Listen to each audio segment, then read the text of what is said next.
Hello and welcome to the Mike Guarneri podcast. This is episode number 40. Welcome, everybody. So, today I would like to talk about the many faces of anxiety.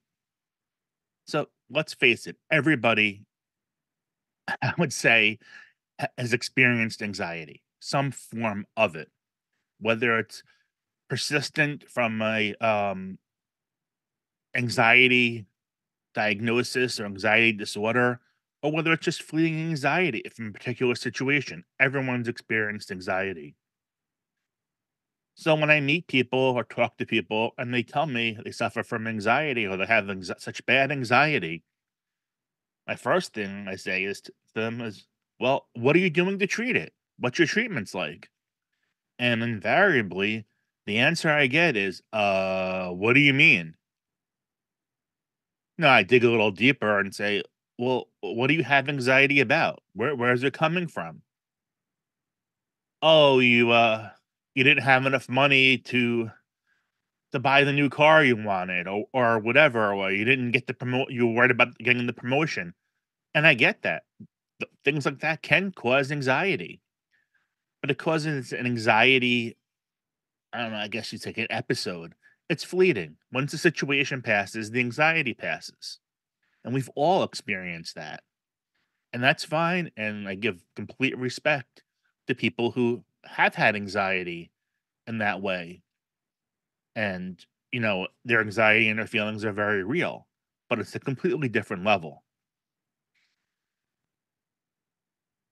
The people who I am trying to help are the people with persistent anxiety, the people who actually have anxiety disorders, who suffer some degree or complete debilitation from their anxiety.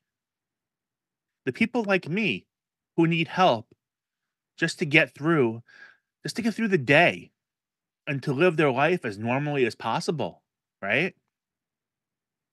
So I bring it up because there's anxiety with a little a and there's anxiety with the capital A.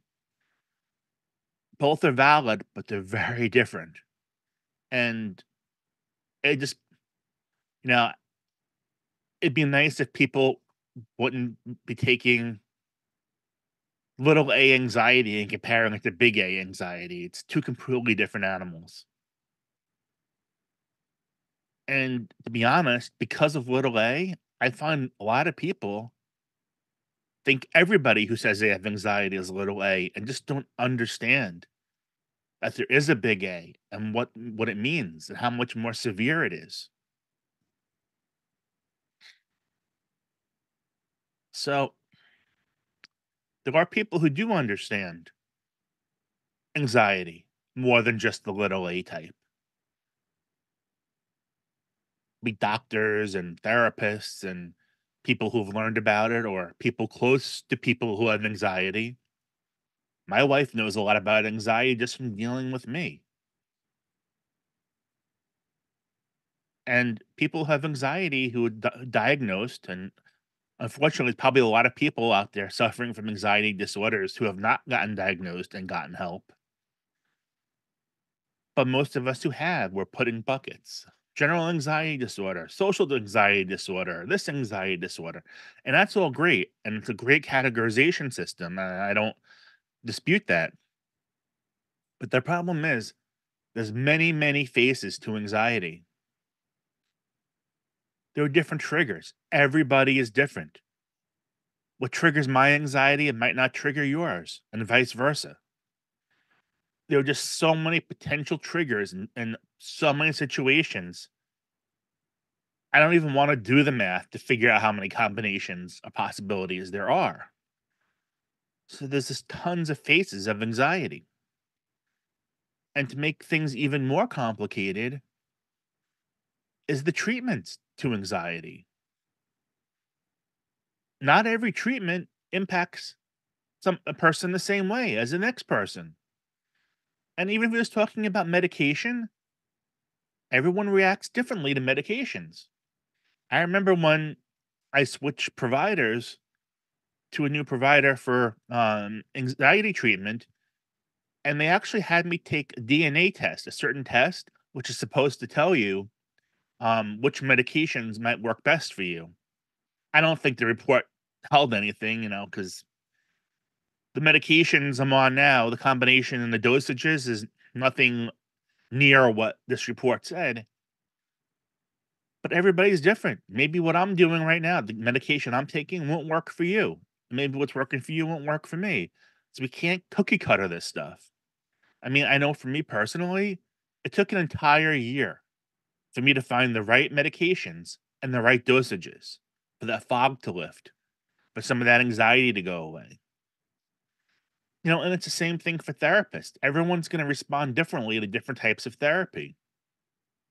You can have straight talk therapy, which is great and fine. And honestly, that rescued me in the very beginning. And now I find it not nearly as useful. There's like cognitive behavioral therapy, CBT, and there's all different types. And honestly, the one I find that helps me the most now is psychotherapy. I've it talks in terms that I understand that make sense to me and doesn't make me say, yeah, but I see holes in what you're saying. So even for medications and therapy, which are standard treatments, your go-tos for treating anxiety, there's so much variation of different types of treatments and medications and what works for who and what works for somebody else. Everybody is different. So when treating anxiety, it almost has to be differentiated. It has to be individualized. What triggers you? Okay, those things trigger you. They're specific to you.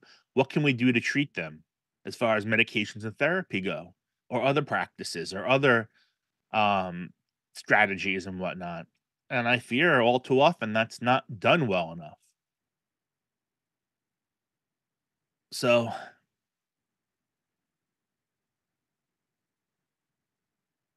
it's important to find what works for you.